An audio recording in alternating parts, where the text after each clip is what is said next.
오늘부터 수도권 사회적 거리두기 2단계가 시작됐습니다. 밤 9시 이후부터 음식점들이 문을 닫게 되면서 어제 긴급 번개 모임을 가졌던 분들이 많았다고 하는데요. 급하게 모여서 최후의 만찬을 가졌다는 기사까지 나왔습니다. 이 또한 지나가리라 지금 이 순간 전화 청취자 여러분들에게 꼭 해드리고 싶은 말씀입니다.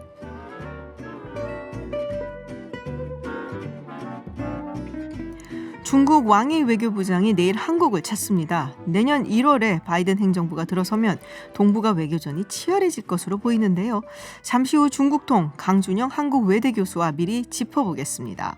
11월 24일 김지윤의 이브닝쇼 시작합니다. 서울타임즈 시간입니다. 오마이뉴스 박정호 기자, 프레시안 곽재훈 기자와 함께합니다. 어서 오세요. 안녕하십니까. 안녕하세요. 네, 유튜브 TBS FM으로 들어오시면 보이는 라디오로도 함께하실 수 있습니다.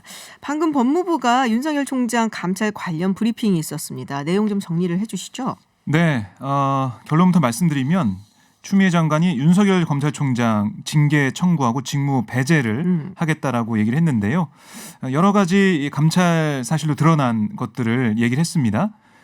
윤 총장이 언론사 사주 부적절 접촉을 통해서 여러 가지 중대 비위 사실이 드러났다라고 얘기를 했고요. 또 조국 사건 등 그 주요 재판부를 불법 사찰했다라는 내용을 브리핑을 했고, 그러니까 총장의 정치적 중립이 손상됐기 때문에 직무 수행 용납이 더 이상 안 된다라는 게 추미애 장관의 판단입니다. 그럼 어떻게 되는 거예요? 그 다음에? 이 검사총장 징계 청구했기 때문에 징계 과정, 징계를 네네. 통해서 징계가 내려질 걸로 보이고요. 당장 직무 배제가 될 걸로 보입니다. 추 장관이 주장한 오늘 발표한 중대한 비위 혐의라는 게 5개인데요. 방금 말씀하신 사주와의 부적절 접촉, 그다음에 주요 사건 재판부의 불법 사찰, 그다음에 채널A 사건 및 한명숙 전 총리 사건 관련해서 감찰 방해 및 수사 방해를 했다. 그리고 언론과의 감찰 관련 정보 거래를 했다. 그리고 총장 대면 조사 과정에서 협조 의무를 위반했다. 그리고 정치 중립 위반, 이렇게 5가지인데요. 징계 청구 혐의가 무려 한 8가지 정도를 정리해가지고 좀 발표를 했습니다. 이제 그 내용을 보면 이제 방금 말씀드린 중앙일보 사주와 부적절한 만남 이런 것도 있고요. 그리고 이제 한명훈 전 총리 사건 관련해서 그 한동훈에 대한 감찰 착수 사실을 외부에 알려 언론에 보도되게 함으로써 감찰을 방해했다. 이제 이런 것도 징계 청구 혐의로 들어갔습니다. 그러면은 이게 이제 사실상 해임 수순으로 가려는 교두보가 아니냐라는 생각을 할 수가 있을 것 같은데 그런 건가요? 그러니까 윤 총장 입장에서는 지금 징계가 청구가 됐고 직무 네. 배제가 됐는데 더 이상 버티기는 쉽지 않다라는 생각이 들고요. 사실 최동욱 총장 같은 경우는 검찰총장 같은 경우는 감찰 전에 하겠다라는 얘기 나오니까 옷을 벗었는데 윤 총장은 어쨌든 직무를 수행해 왔거든요. 그런데 법무부 감찰 결과 이런 사실이 나타난 걸 보면 글쎄요, 더 이상 그 직에 있기가 쉽지 않겠다라는 생각이 듭니다. 윤 총장이 판단하겠지만 저희가 볼 때는 좀 그럴 가능성이 커 보입니다. 네, 그렇군요. 자, 그러면은 이제 다른 얘기를 좀 나눠보도록 하겠습니다. 이 소식은 계속 나올 것 같고요. 네. 지금 이제 국민의힘이 내년도 예산안에 3조 6천억 원 규모의 3차 재난지원금 편성하는 방안을 공식적으로 추진하기로 했습니다. 그러니까 본인 예산에 넣자라는 거잖아요, 지금 이게? 네, 그러니까 어제 김종인 비상대책위원장이 잠깐 운을 뗀 얘기인데 오늘 원내대책회의에서 이종배 정책회의장이 코로나 3차 대유행으로 경제위기 직격탄을 맞는 택시, 실내체육관, 학원, PC방 등 피해 업종 지원과 위기가구 긴급생계 지원 등을 위해 3조 6천억 원의 재난지원금을 필요한 곳에 적시에 지급하도록 하겠다 하면서 당 정책위에서 코로나 위기 극복을 위한 6대 민생 예산을 증액 추진하겠다, 이런 방침을 밝혔습니다. 이 6대 민생 예산이라는 거는 이 코로나 백신 등 국민 건강 관련 예산, 그리고 그 긴급 돌봄 지원 등 아이사랑 예산, 농촌 살림 예산 이런 게 포함이 됐는데요. 이 구체적으로는 초중 고등학생까지 아동 청소년 긴급 돌봄 지원비 20만 원 일괄 지급, 그리고 폐업위기 소상공인 특별 지원 강화, 그리고 전국민 코로나 백신 확보를 위한 1조 원 예산 확보, 이제 이런 내용이 들어갔습니다. 이와 관련해서 이 재원을 어떻게 마련할 거냐, 이제 이런 질문이 나올 수가 있는데, 이 야당, 그러니까 국민의힘에서는 정부의 한국판 뉴딜 사업 등 이 선심성 예산을 과감히 삭감해야 된다. 아하. 그래서 지금 정부가 제출한 예산안에서 이른바 이 한국판 뉴딜 사업 예산을 빼가지고 네. 이제 재난지원금 등으로 써야 된다, 이렇게 주장을 하고 있습니다. 그렇군요.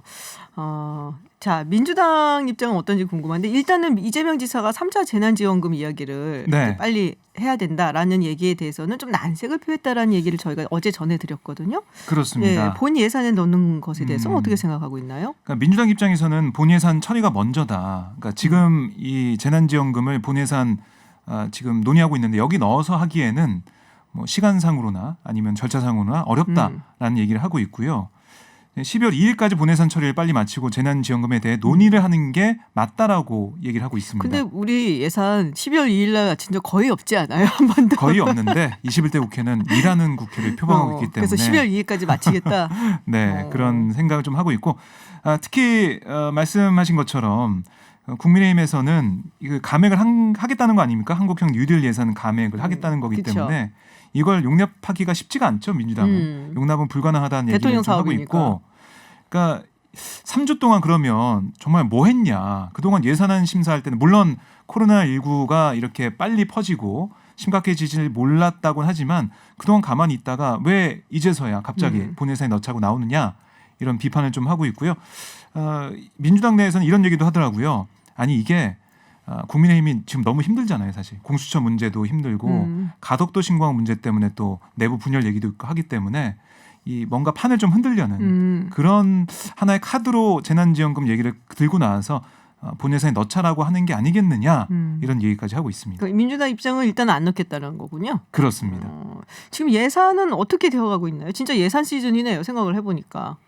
예, 뭐 사실 별로 주목은 못 받고 있습니다만 그 예결특위 예산안 조정소위가 어제까지 이제 일주일 동안 이제 심사를 해가지고 감액 심사는 어느 정도 마무리가 된 상황이고요.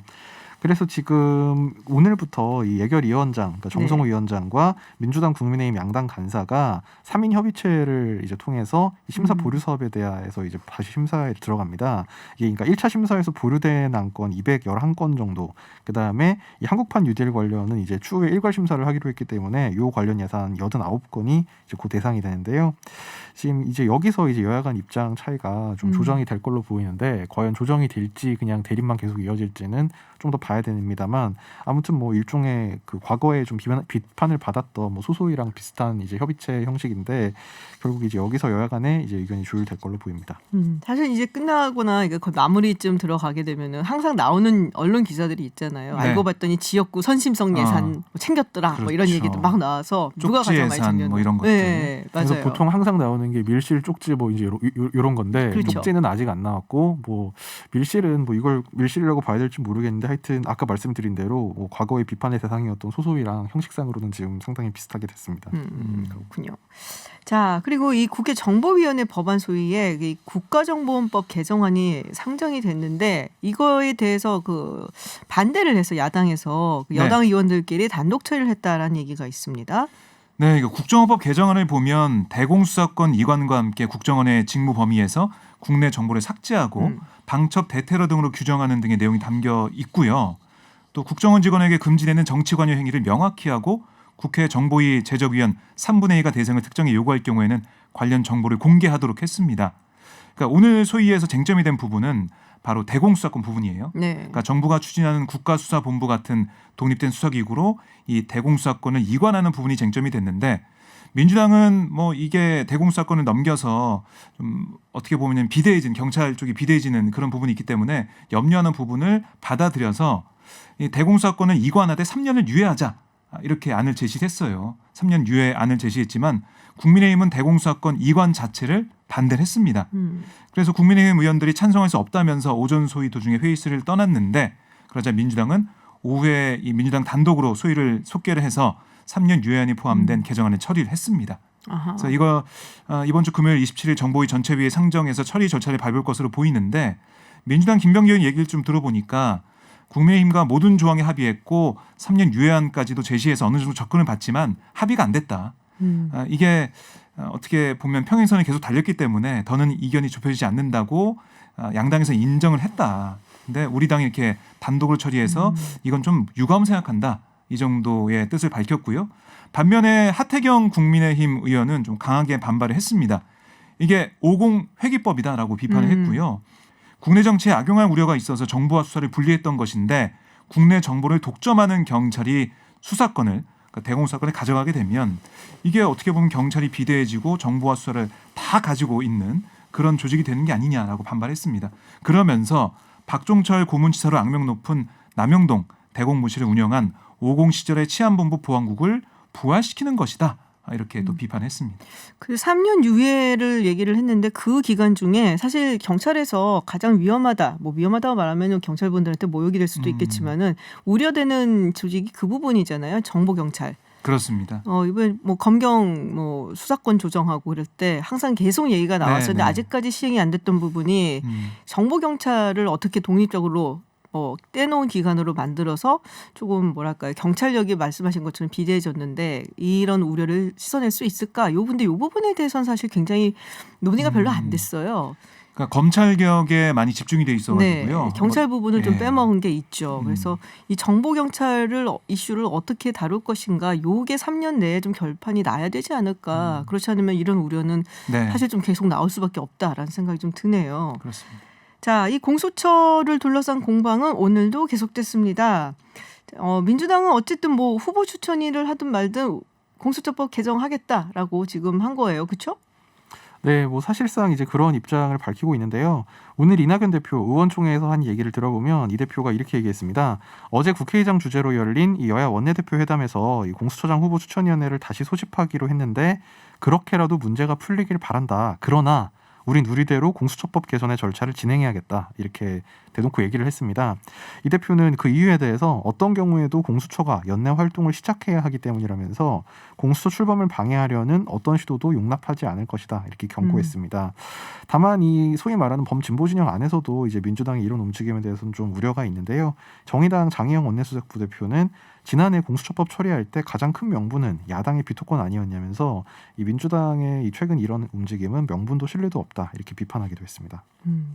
그냥 수순으로 생각하는 것 같아요. 개정하는 것을. 네. 그 추천위원회 다시 재소집한 걸 말씀이신가요? 아니요. 그냥 뭐 추천위에 재소집하고 이거는 뭐 그거고 법 어쨌든 개정을요? 법 개정은 그냥 가겠다는 그런 의지로 좀 보이는데 투트랙으로 가겠다는 생각을 계속 하고 있습니다. 그 결국에는 원트랙으로. 근데 이게 법 개정을 뭐 다음 달 이 정기국회 안에 처리하겠다고 하는데 이게 사실 직권상정 요건이 안 돼서 이거 어떻게 처리하겠다는 건지 사실 저는 그 관련 뉴스를 볼 때마다 제가 취재를 잘 못해서 그런지 굉장히 유해한 부분이 좀 사실 있더라고요. 뭐 법사위에서 논의를 해서 그러니까 그 상정을 이제 여야가 합의하지 않으면 상정이 안 되기 때문에 작년에 패스트트랙을 해가지고 180일, 200일이 걸린 거잖아요. 근데 이번에는 그게 어떻게 보름 만에 되는 건지. 쟁점 법안일 수 있으니까. 예. 그렇군요. 자, 지금 뭐 선거 얘기가 계속 조금씩 나오고 있습니다. 네, 민주당이 내년 4월 서울시장 보궐선거를 앞두고 당 소속 여성 3명을 대변인단으로 내세운 선거기획단을 가동을 했어요. 네, 오늘 이 기획단의 명칭을 네. 더 K 서울선거기획단으로 확정하고 본격적인 선거 준비를 시작을 한 건데요. 아니 서울시장 선거인데 K가 왜 들어가요? S가 아니라. 요즘 K를 많이 K가 많이 쓰이는구나. 예. 그러니까 뭐 K 방역처럼 K 서울 아니겠어요? 예, 기획단장이 김미석 의원이에요. 네. 국회에서 2차 회의한 다음에 브리핑을 했는데 강선우, 고민정 두 의원을 공식 대변인으로 네. 내세웠고요. 또 정책을 주로 해설하게 되는 부대변인, 그러니까 민주연구원 연구위원이죠. 배지영 박사를 정했다라고 설명하면서 여성 대변인 체제를 통해 좀 더 쉽게 다가가는 그리고 설명을 좀 잘해주고 특히 이번에 서울시장 선거가 어떻게 시작이 됐는지 사람들 다 알기 때문에 그런 부분들 그래서 여성 대변인단 좀 세우는 모습이 있었고요. 그리고 보면 제일 중요한 게 민주당에서도 민생이고요. 그 중에서도 부동산 문제 여기 좀 집중하는 모습을 보이고 있습니다. 시민 피부에 와닿는 민생 정책을 제일 가장 중요하게 생각한다고 했는데 그중에 관심 이슈인 부동산 문제에 대해서도 설명할 것은 설명하고 보완할 것은 보완하겠다. 정직하고 솔직하게 듣고 준비하는 데 노력을 기울이겠다라고 얘기를 했거든요. 그만큼 서울시장 선거의 이슈, 뭐 부산시장 보궐선거가 이슈가 가덕도 신공항이라면 서울시장 보궐선거는 부동산이기 때문에 거기에 대해서 좀 세심하게 준비를 하겠다 이런 입장을 보이고 있습니다. 자, 국민의힘 쪽은 상황이 어떤가요? 국민의힘은 사실 지금 그 가덕도 이제 이런 이슈가 불거지면서 사실 조금 약간 좀 뭐 스텝이 약간 꼬이는 느낌이 좀 없지 않아 있는데요. 특히 이제 야당에서는 이게 뭐 부동산도 부동산인데 원래 이 선거의 원인 규명이 이제 박원순 전 시장, 오건원 전 시장의 그 성비위 관련 범죄였기 때문에 이제 그 부분이 좀 뭐 이렇게 결국 묻히게 되는 게 아니냐 이런 부분도 지금 좀 안에서 좀 그런 우려를 하고 있는 것 같습니다. 근데 지금 이 최근에 코로나 확산세 때문에 지금 이 관련해서 준비하던 이를테면 나경원 전 의원 원래 오늘 출판기념회를 하기로 했었는데 네네. 이 코로나 2단계 때문에 잠정 취소가 됐고요. 그리고 서울시장과 직접 상관은 없겠습니다만 원래 내일 이제 유승민 전 의원이 이제 국민의힘 초선 의원 모임에서 강연을 하는 일정이 있었는데 요것도 취소가 됐습니다. 아하. 그래서 지금 뭐 여야가 다 마찬가지겠습니다만 특히 이 코로나 때문에 이제 뭐 그런 대규모로 사람이 모이는 정치 행사를 못 하게 되는 게 아무래도 야당의 행보에 좀 일정 정도 장애로 작용하는 것 같아요. 네. 그리고 속보 하나 잠깐 네네. 전해드리면요. 오늘 오후 4시 5분쯤 전남 광양시 포스코 광양제철소에서 폭발음이 발생을 했고요. 화재가 발생을 아이고. 했는데 이 폭발로 각각 50대와 30대인 작업자 2명이 숨지고 1명이 실종돼서 소방당국이 수색 중인 아유. 걸로 알려지고 있습니다. 참 이게 겨울이 되고 하니까 화재 뉴스가 또 계속 들려와서 마음이 아프네요. 네, 돌아가신 분들의 명복을 빕니다. 네, 서울타임즈 여기까지 듣겠습니다. 지금까지 프레시안 곽재훈 기자 그리고 오마이뉴스 박정호 기자였습니다. 고맙습니다. 고맙습니다. 감사합니다. 중국 왕이 외교부장이 내일부터 2박 3일 일정으로 우리나라를 방문합니다. 2달 앞으로 다가온 바이든 행정부 출범에 대비하기 위한 것으로 보이는데요. 앞서 예고해드린 대로 한국외대 국제지역연구센터장 맡고 있는 강준영 교수 연결해서 짚어보겠습니다. 교수님 안녕하세요. 네, 안녕하세요. 네, 왕이 부장이 1년 만에 방문하는 건가요? 네, 그렇습니다. 오랜만에 오는 것 같은데 어떤 의미가 있다고 보시나요? 작년 12월 5일에 방한을 했죠. 네, 당시만 해도 이제 우리는 사드 정국을 좀 풀어보려고 애를 쓰고 있었고 네네. 수적 방한을 한국 측이 좀 요청하는 상황에서 왔었는데 그 이후에 이제 코로나가 그 팬데믹 전 세계적인 만연으로 이어지면서 사실은 이제 각국이 다 자국 방어에 정신이 없었죠. 네. 근데 이제 이게 코로나도 장기화되고 이런 와중에 이제 12월 3일에 미국 대선이 있었고 바이든 행정부 출범을 앞두고 있습니다. 잘 네. 아시다시피 바이든 행정부는 동맹 강화, 다자주의 이런 걸 강조하면서 기존의 트럼프 행정부가 했던 1대1로 미국이 직접 대통령이 나서서 중국을 1대1로 상대하는 건 안 하겠다는 것 아니겠습니까? 네. 동맹국을 활용해서 하겠다. 그러면서 뭐 미국이 돌아왔다. 미국이 세계를 리드한다. 이런 표현을 쓴단 말이죠. 결국 이런 상황에서 그 한국이 더 이상 미국으로 경사되지 말아라는 메시지를 전하러 온 게 아닌가. 결국 이제 한국에 대해서 중국이 자신의 입장을 설명하면서 기존에 그 미국이 한국이 갖고 있는 영향력이라는 게 있잖아요. 그 네네. 자체까지 어떻게 할 수는 없지만 더 이상 좀 미국 쪽으로 경사하지 말라라는 그런 메시지. 그리고 1월 20일에 이제 취임하기 전까지는 아직도 한 2달 정도 시간이 있습니다. 이 상황을 이용해서 주변국을 설득하는 작업의 일환이다. 이렇게 볼 수 있을 것 같아요. 아하, 그러니까 우리나라 오기 전에 일본도 잠깐 들리잖아요. 네네. 그래서 아마 일본 그리고 한국 들러서 이제 뭐 동북아에서 아무래도 바이든 행정부가 들어서면 사실 미국의 어떤 뭐 동맹국들 다 합쳐서 뭐 중국에 대응을 하겠다 이렇게 나올 게 뻔하니까 그 부분을 미리 좀 약간 다지러 오는 거군요. 그렇습니다. 그런 상황으로밖에 인식이 안 되는 거죠. 지금 이 대목에 네. 방문하는 것은. 네. 자, 네. 그럼 시진핑 주석 방한 이야기는 뭐 없을까요? 그때?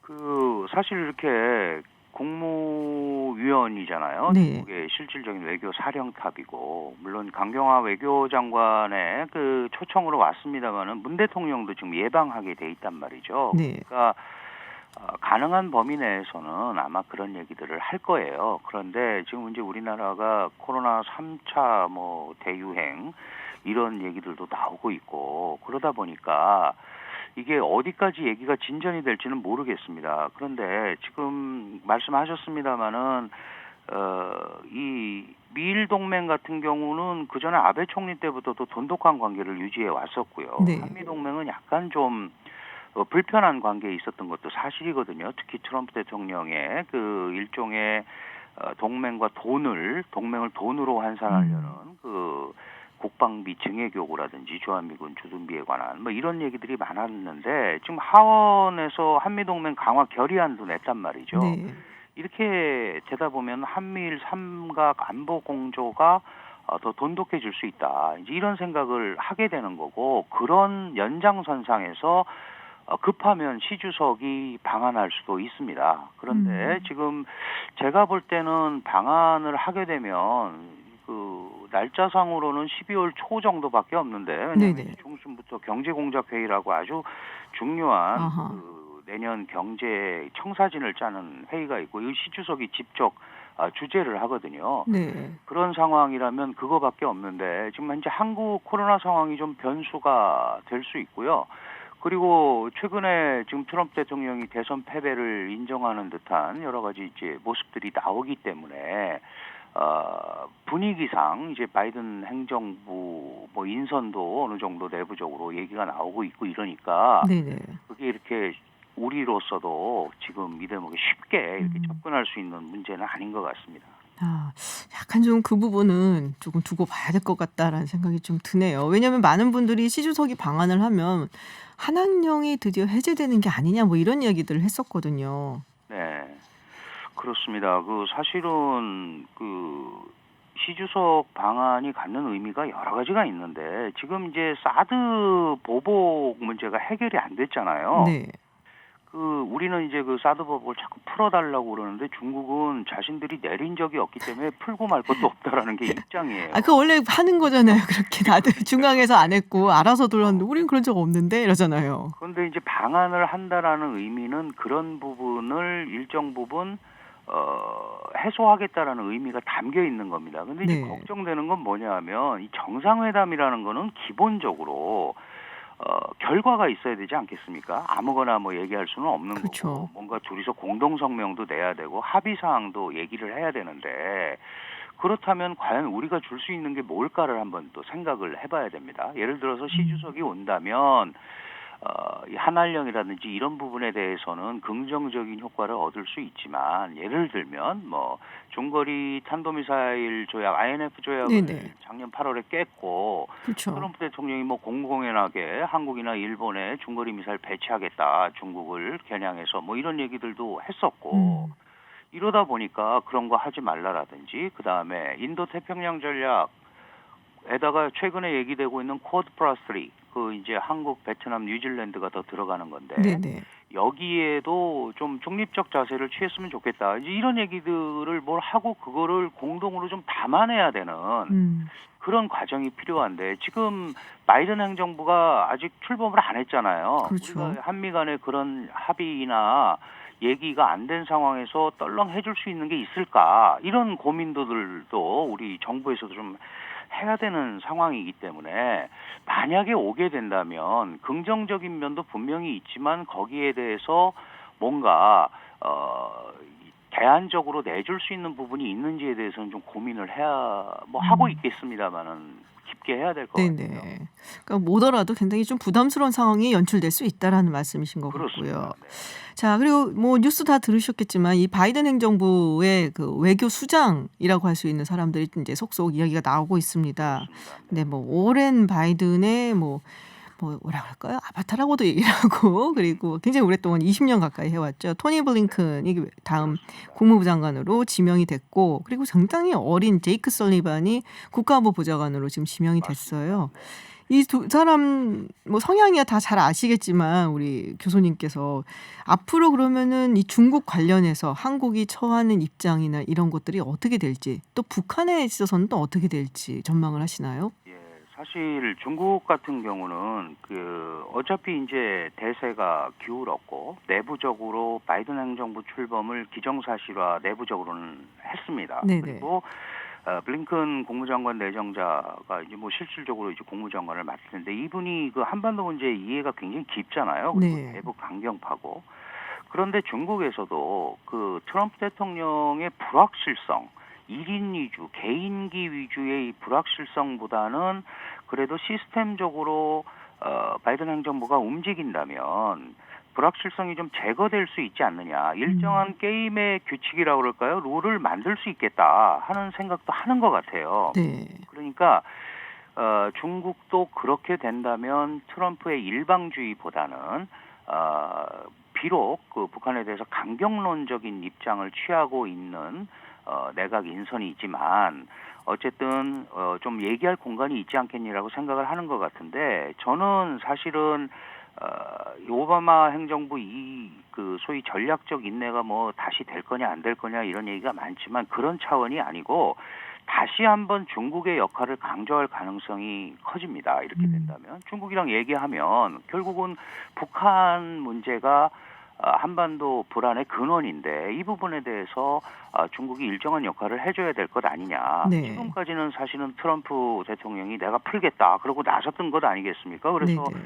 사실 약간 밖으로 빠져 있었는데 그런 부분에 대해서는 1차적으로는 대화가 가능하고 좋다고 생각하지만 세부적으로 들어가면 만만치 않다. 그러나 시간을 끌면서 얘기하기는 트럼프보다 좋을 수도 있다. 이런 판단을 하고 있는 것 아닌가 이런 생각이 들고요.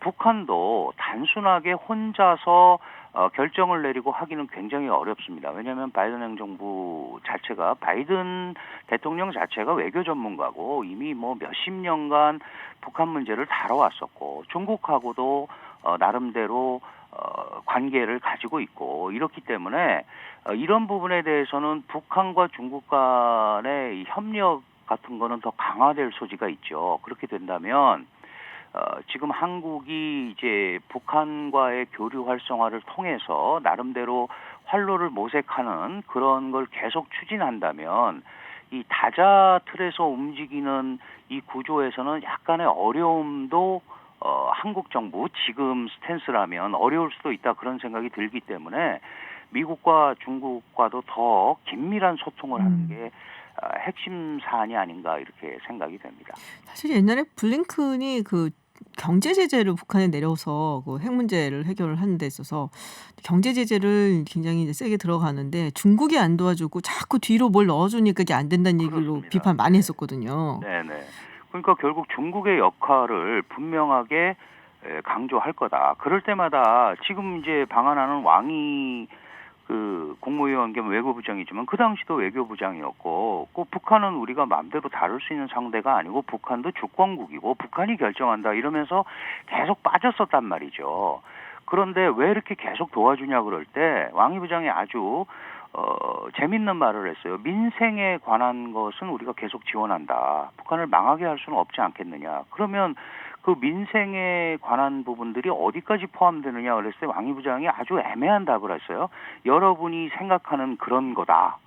그러니까 결국은 도와준다는 얘기를 우회적으로 표현한 거죠. 네. 그렇다면 결국은 제가 좀 전에 말씀드린 대로 이런 강력한 압박이 들어오면 북한이 선택할 수 있는 길은 뭐 도발적 행위를 통해서 자신의 가치를 내세우거나 아니면 그 배후에 중국을 업어야 되는 그런 상황이 올 수밖에 없는 거죠. 그런데 지금 북한이 아주 어렵잖아요. 북한도 네. 경제 문제라든지 코로나 문제라든지 여러 가지가.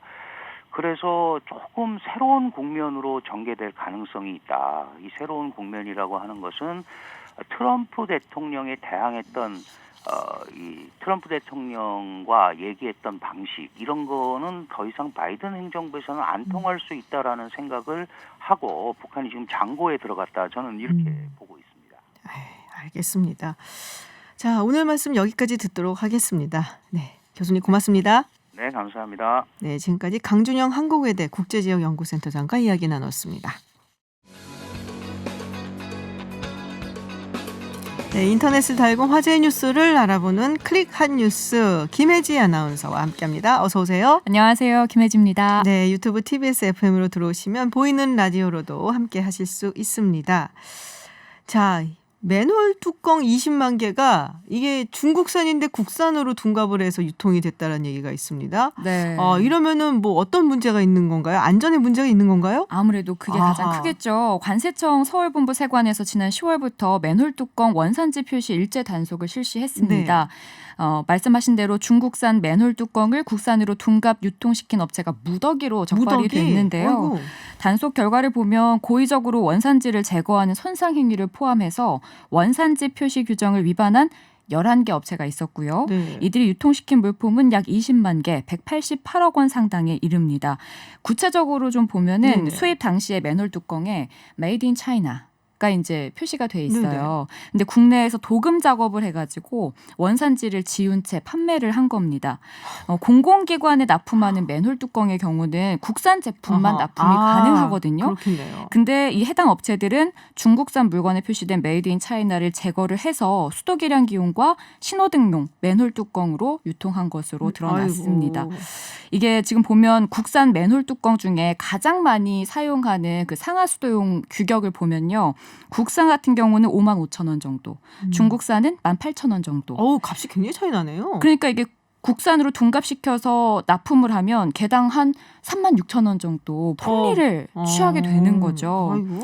여러 법을 어기고 불법 유통하는 것도 문제지만 이게 국민 안전과 직결된다는 게 가장 큰 문제로 네. 보입니다. 중국산 맨홀 제품은 중량, 주 성분 함량이 미달되는 경우가 상당히 많아요. 그래요?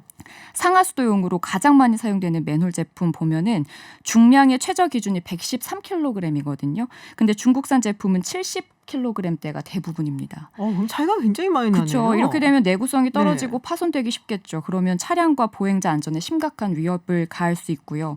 장마철에 홍수나 역류 현상 때문에 맨홀 뚜껑이 물에 떠내려가는 사고들 가끔 네네. 있잖아요. 그게 대형 피해를 야기하기도 하는데 가벼울수록 그렇겠죠. 이런 사고가 더 네, 잘 잘 일어나겠죠. 떠내려가겠죠. 그리고 지나가는 행인한테 부딪힌다고 상상만 해도 아우. 끔찍하죠.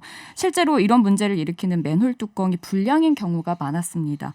서울세관은 공공기관에 공급된 중국산 맨홀 뚜껑을 제거하라고 업체에 통보를 했고요. 사후 점검하는 한편 원산지 표시 위반 업체 중에 관세 탈루 혐의 업체들을 상대로 조사를 벌이기로 했습니다.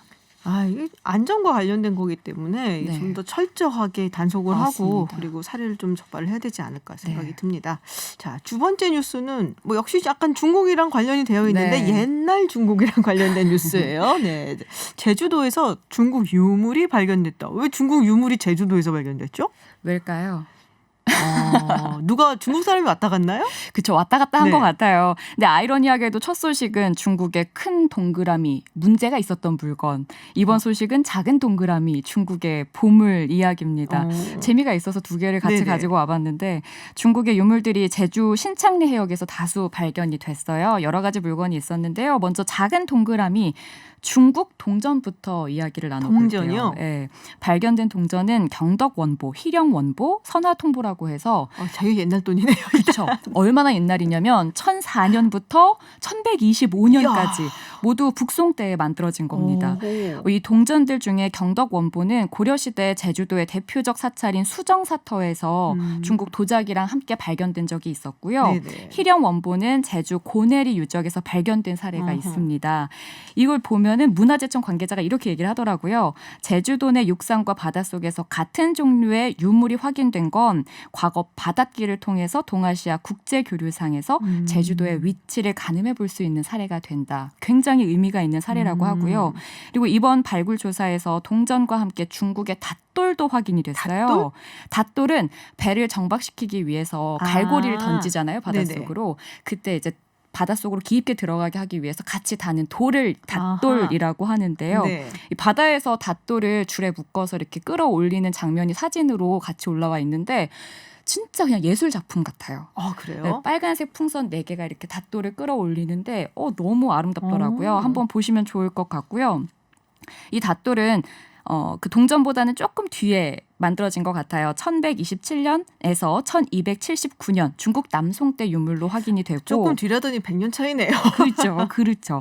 전체적으로 보면은 긴 마른 목골로 네. 중앙부가 두툼하고요. 양 끝으로 갈수록 가늘어지는 형태입니다. 모든 면을 평평하게 다듬었는데 우리나라 옛 닷돌을 보면은 일부만 다듬었거든요. 그 차이도 확인을 해볼 수가 있었고요. 네. 이 닷돌이 처음 발견된 건 아니고 이전에도 우리나라에서 한 4차례 정도 확인이 됐었어요. 근데 그때 닷돌들과 비교를 해보면 확연한 차이가 있는 게 제일 커요. 제일 무겁고 그리고 중국에서 발견된 닷돌들 가운데 가장 큰 돌과 비교를 해도 무게가 1.4배 차이가 납니다. 야, 김혜지 아나운서 저런 표정 진짜 처음 보는데요. 이런 얘기 되게 너무 커요, 말하면서. 재밌더라고요. 예. 꽤 의미 있는 네. 발견인데요. 눈이 막 반짝반짝거리면서 이 돌이 전체 길이가 3m고요. 무게가 586kg이에요. 오. 발견한 것도 대단하고 배가 굉장히 컸다는 얘기 같기도 하네요. 맞아요. 배 사이즈도 가늠을 해볼 수 있는 증거가 되는데 어떤 선박이 난파됐는지도 확인이 좀 가능할 것 같고요. 신창리 해역 수중 유적의 성격을 규명하는 중요 자료들을 추가 확보했다는데 큰 의미가 있다고 합니다. 아, 그렇죠. 이런 유물 얘기하면 되게 신나요, 사실. 약간 보물을 제가 직접 본 것 같기도 하고 약간 신비한 세계에 와 있는 것 같기도 하고요. 좀 많이 지치셨을 텐데 이 밤에 좀 반짝반짝거리는 귀로 좀 들어주셨으면 좋겠습니다. 자, 근데 마지막 뉴스는 상당히 좀 우울한 뉴스를 가지고 오셨어요. 그러네요. 네, 소개해 주시죠. 악플이라는 게 네. 가장 쉬운 살인 행위가 아닐까라는 생각을 하게 돼요, 요즘에. 얼마 전에 에브리타임이라는 그 사이트에서 악플 사건이 이슈였어요. 악플을 단 작성자를 찾아야만 했는데 이 사건을 좀 들여다볼게요. 평소에 우울증을 앓았던 여대생 B 씨가 지난해부터 심적 위안을 얻기 위해서 익명의 사이트 에브리타임에 수차례 글을 올렸습니다. 일부 이용자들이 게시물을 향해서 악성 댓글을 달기 시작하는데요. 내용을 보면 정말 이걸 방송으로 말씀드려도 될까 고민을 좀 하긴 했는데 티내지 말고 조용히 죽어라. 죽고 싶다는 말만 하고 못 죽네. 이런 식으로 악플을 달았어요. 근데 이 사람은 정말 진심으로 지푸라기를 잡는 심정으로 공감을 얻고 싶었던 건데 이렇게 아무 생각 없이 그냥 타자기를 두드린 도대체 거죠. 무슨 심리인지 모르겠어요. 이런 악플을 다는 사람들은. 그래서 B 씨는 이후에 극단적인 선택을 결국에는 아이고. 합니다. 지난달 8일에 자택에서 숨진 채 발견이 됐는데 유서를 남겼습니다. 악성 댓글을 단 이들을 엄벌에 처해달라는 요청의 이야기가 담겨 있었어요. 그래서 B 씨가 사망 이후에 유족 측은 악성 댓글이 사망 원인이라고 주장을 하면서 악성 댓글을 단 이용자 한 명에 대해 모욕 혐의로 경찰에 고소를 했고 경찰이 지난달에 수사에 착수를 했습니다. 지난 10일에 B 씨가 올린 글에 악성 댓글을 단 작성자를 파악하기 위해서 경찰이 에브리타임 측에 서버 자료 등을 요청해서 전달을 받았고요. 압수수색 영장을 집행을 했는데 결국 찾아냈습니다. 그리고 오늘 서울 해와경찰서는 그 이용자 A 씨를 모욕 혐의로 불구속 송치했다고 밝혔습니다. 우리가 이제 그런 말들 많이 하잖아요. 어른들이 구업. 그러니까 말로 이렇게 짓는 죄 같은 거 그런 거 하지 말라고. 그게 지나가는 말 같기도 하지만은 뭐 우리가 그냥 뱉어버리면 사라지는 게 말 같기도 하고 물론 악플이 남지만요. 그런 것들이 심리적으로 굉장히 사람들에게 정신적으로 얼마나 피폐하게 만드는지 이런 거를 잘 모르는 것 같아요, 사람들이. 그렇죠. 그리고 어떤 교육이 좀 이루어지지 않은 것 같아요. 이렇게 교육은 이 정도면 상당히 이루어진 것 같은데 전 그러니까 사회적으로. 이 인터넷을 활발하게 사용하기 이전의 세대와 그 네. 이후의 세대 간에 어떤 격차가 조금 있었던 것 같기도 하고 왜 이렇게 악플을 다는 사람들 잘 찾아보면 거의 뭐 어린 학생들이 많다고도 이야기를 하잖아요. 그러니까 아니요, 정말 어른들도 많아요. 그거는 그래요. 그 어른들 중에서도 좀 정신적으로 좀 많이 피폐해져 있는 분들이 많아서 조금만 마음을 토닥여줘도 바로 이렇게 반성하시는 분들 많잖아요. 이거 어떻게 빨리 해결책이 좀 있었으면 좋겠는데. 글쎄요. 이게 잘 피해자들이 해결이 많이 안 되네요. 생겨나니까 네. 이런 부분에 대해서 조금 더 좀 진지하게 생각을 정말 해봐야 될 것 같아요. 누구 네. 뭐 사망자가 있다, 피해자가 있다 얘기 나올 때만이 아니라. 네. 클릭 한 뉴스 김혜지 아나운서와 함께했습니다. 고맙습니다. 고맙습니다. 네, 트럼프 대통령이 참모진의 정권 이양 협력 지시를 내렸다고 합니다. 승복 선언을 하려는 것인지 미주 한인 유권자 연대 김동석 대표 전화 연결돼 있습니다. 안녕하세요. 네, 안녕하십니까. 네, 벌써 3주 전에 미국 대선이 있었어요. 근데 그동안 참 이게 어디로 가는 건가 싶었는데 트럼프 대통령이 트윗을 통해서 연방 총무청에 바이든 정권 인수에 필요한 절차에 협력할 것을 지시했다라고 밝혔습니다. 선언은 안 했지만 사실상 승복했다라고 봐야 되는 건가요?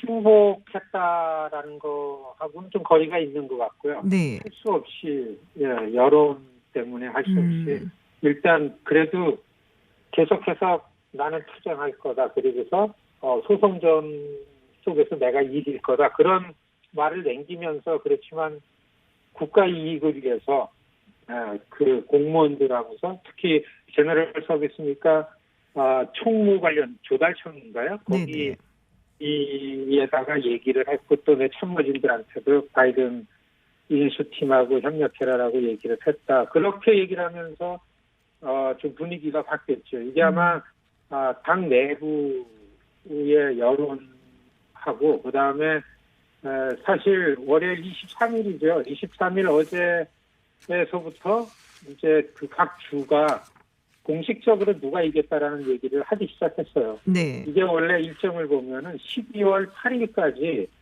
미국의 각 주는 다 그 주의 선거 결과를 그 주의 그 국무장관이 결재를 하게 돼 있는데 그게 23일서부터 시작이 됐으니까 월요일날 미시간하고 조지아, 펜실베니아 여기서 제일 정확주고 중요한 주에서 바이든이 이겼다라는 이제 결론이 나오고 이때 오고 가장 극적인 거는 트럼프 법률팀 내부에 이제 그 싸움이 생겼죠.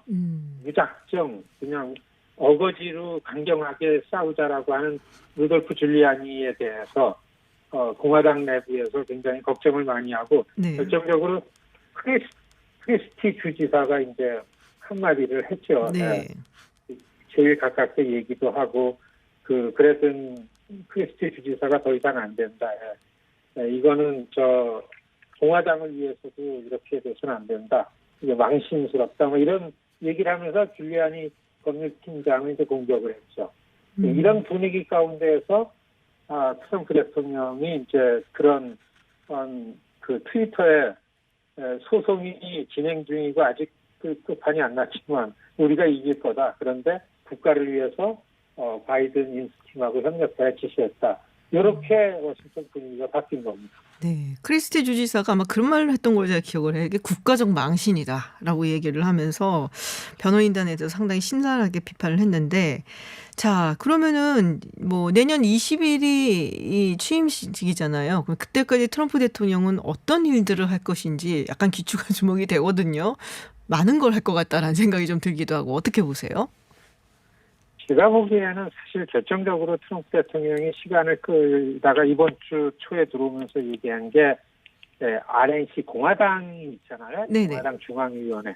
네네. 사실 공화당의 당권을 잡는 게 목표인데 거의 당권이 그 트럼프가 정리를 한 것 같아요. 여태까지 그 라나 맥다니얼이라는 여자분이 네. 시간 공화당 의장을 하면서 이제 공화당의 그 트럼프의 위치를 유지해 왔는데 이분이 그 로나 맥다니얼이 미트 롬니의 조카입니다.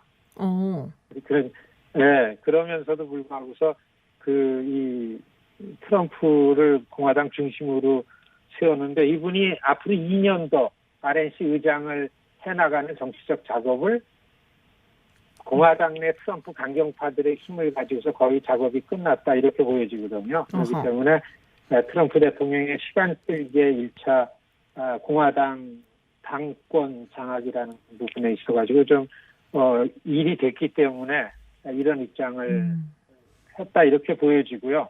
뭐 트럼프 대통령이 이거는 승복은 아니죠. 트럼프 대통령이 내가 졌고 바이든이 이겼다 이렇게 승복하는 때는 언제가 될지 여하튼간에 12월 8일 지나고 14일 날 각 주 대통령 선거인단들이 투표를 한 결론이 워싱턴에 올라올 때 그때 아마 편안하게 거의 완전하게 차기 대통령이 그 백악관에서 인정을 해내는 그런 때가 아닌가 이렇게 보여집니다. 네.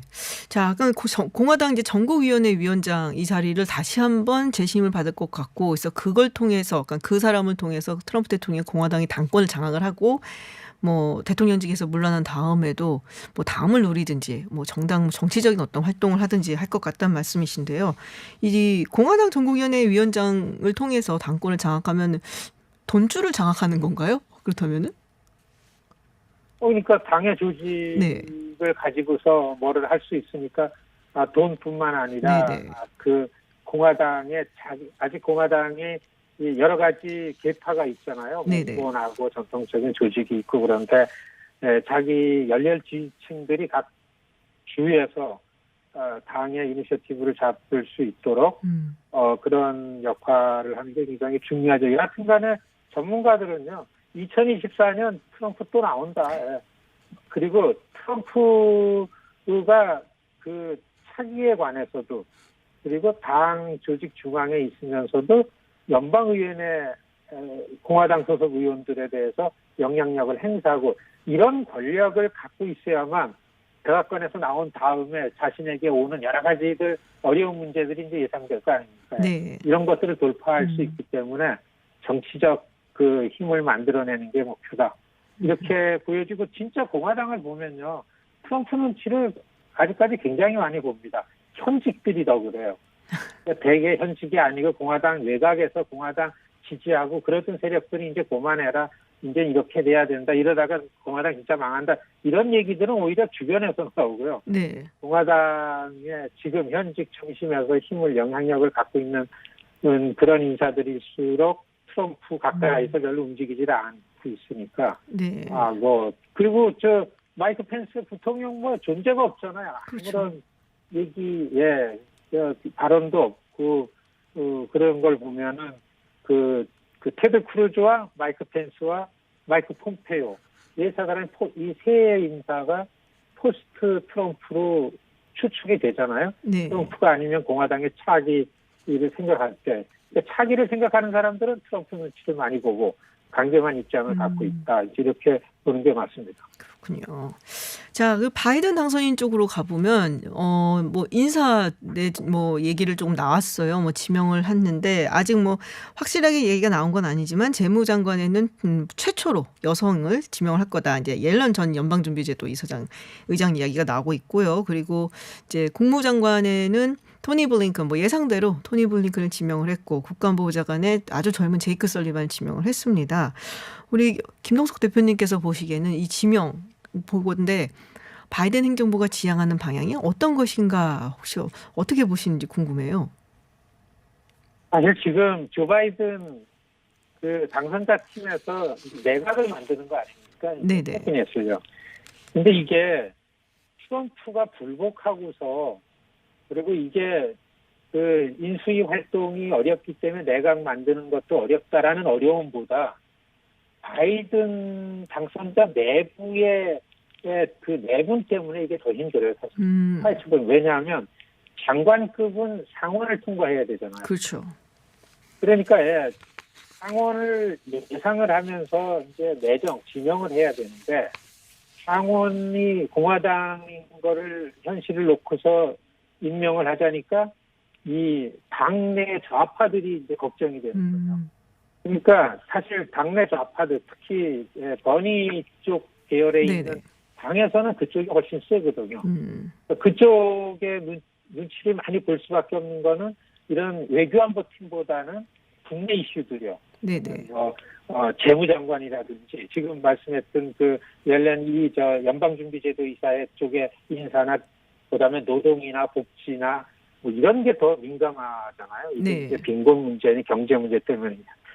이렇기 때문에 이번에 토니 블링컨 그 임명한 것때 토니 블링컨이 밖에서 쉴 때에 기업들을 위한 이제 컨설팅 회사를 만들어서 굉장히 적극적으로 그런 일을 돈벌이를 했잖아요. 네네. 그러니까 이런 거를 가지고서 당내 좌파들은 또 이제 엄청 끌어죠. 우리 민주당이 사는 길은 기업들하고 관계를 끊고 이 지난 여름에 미 전역을 들었던 그 시위를 봐라. 이 빈곤 문제를 볼 땐 절대 안 된다.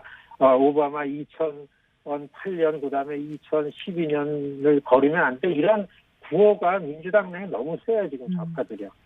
그러니까 이게 지금 그러한 분란 속에서도 지금 하는데 오늘 미국은 지금이 화요일 날 아침이잖아요. 네. 오늘 이제 지금까지 내정된 내각을 다 발표를 해요. 예, 그래서 이제 겉으로 나온 게 국무장관이나 국가안보보좌관이라든지 이제 재무장관, 그다음에 국가정보국장이나 국가안보부, 그다음에 그 주한 케리를 국제기후특사. 네네.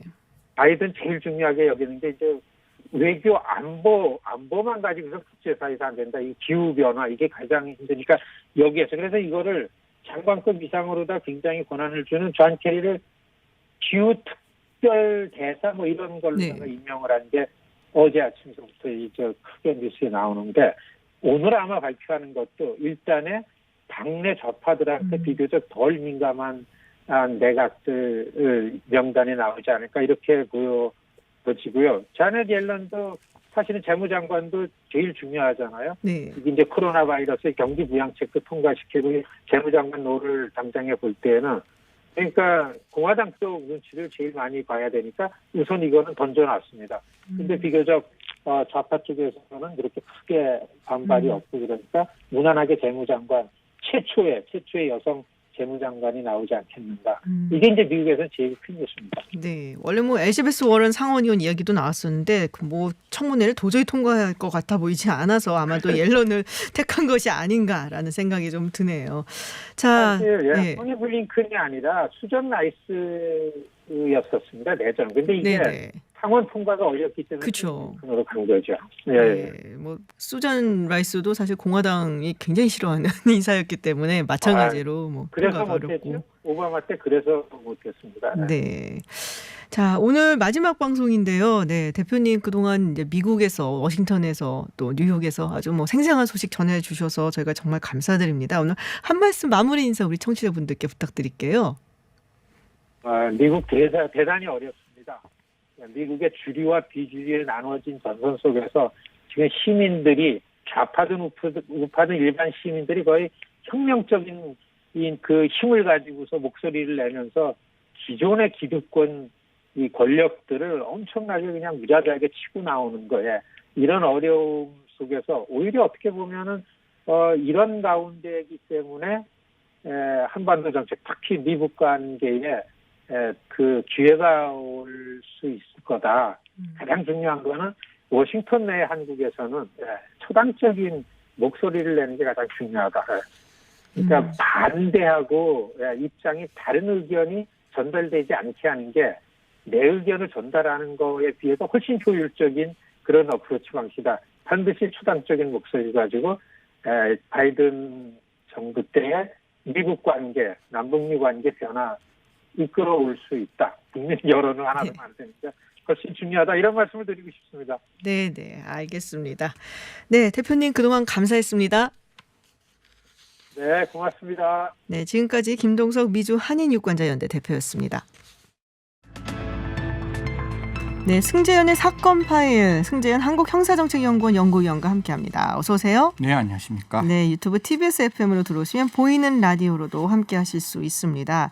저희가 원래 준비했었던 내용이 있었는데요. 네, 우선 속보부터 조금 짚어보고 가죠. 우리 아무래도 뭐 법적으로 연구를 하시는 분이니까요. 네, 추미애 법무부 장관이 윤석열 검찰총장 직무 배제를 명령을 했습니다. 헌정사상 초유의 일인데요.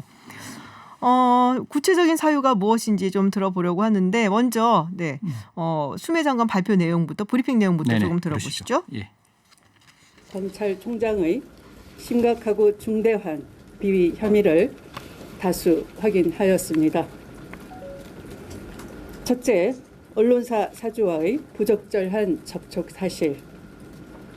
둘째, 조국 전 장관 사건 등 주요 사건 재판부에 대한 불법 사찰 사실. 셋째, 채널A 사건 및 한명숙 전 총리 사건 관련 측근을 비호하기 위한 감찰 방해 및 수사 방해, 언론과의 감찰 관련 정보 거래 사실. 넷째, 총장 대면 조사 과정에서 협조 의무 위반 및 감찰 방해 사실. 다섯째, 정치적 중립에 관한 검찰총장으로서의 위엄과 신망이 심각히 손상된 사실을 확인하였습니다. 이에 검찰 사무에 관한 최고 감독자인 법무부 장관으로서 검찰총장이 검찰총장으로서의 직무를 수행하는 것이 더 이상 용납될 수 없다고 판단하여 금일 검찰총장에 대하여 징계를 청구하고 검찰총장의 직무 집행 정지를 명령하였습니다. 네, 추미애 장관의 브리핑 내용 들으셨습니다. 지금 뭐 사유를 이렇게 여섯 가지 이야기를 했는데요. 하나씩 좀 짚어주시죠. 네네. 먼저 오늘 보도 자료 나온 것부터 말씀드리겠습니다. 사실 저도 정치적 중립의 문제가 있어서 최대한 객관적이고 지금 나와 있는 내용을 하나하나 이제 그 사실 중심으로 말씀을 드리겠는데요.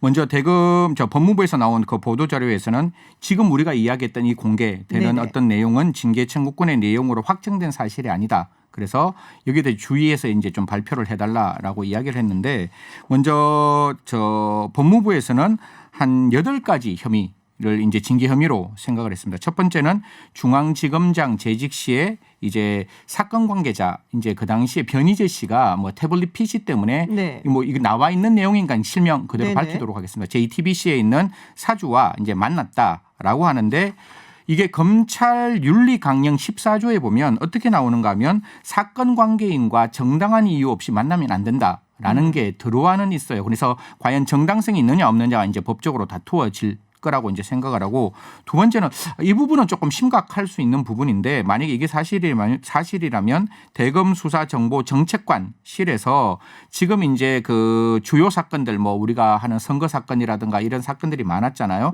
이제 울산에 있는 그 재판부 판사들의 개인정보 및 성향을 그냥 있는 걸 그대로 당겨왔는지 아니면 불법하게 채정을 해서 살폈는지인데 분명히 혐의에는 불법하게 수집 활용한 혐의가 있다. 이건 사실 국정원에서 민간 사찰하는 것과 동등하게 불법이라면 이 부분은 분명히 짚고 넘어가야 되는 부분인 것이고 세 번째는 이제 한동훈에 대한 지금 이제 감찰에 대한 착수 보고가 있었는데 그것을 이제 검찰이 중단하게 되었다라고 보는데 이게 검사징계법에 보면 검사의 징계 권한, 그러니까 그 검찰총장이 아닌 일반 검사의 징계 권한은 분명히 검찰총장에게 있습니다. 그래서 검찰총장이 하느냐 마느냐는 전적으로 검찰총장의 영역인데 또 하나 뭐가 있는가 하면 감찰은 굉장히 독립적으로 진행되어야 하는 부분이 분명히 있잖아요. 그래서 그 감찰본부 설치 및 운영에 관한 규정 4조 2항에 보면 그 감찰본부장의 어떤 명령이 현저하게 부당하거나 그다음에 그것이 뭐 명백히 잘못되지 않는 이상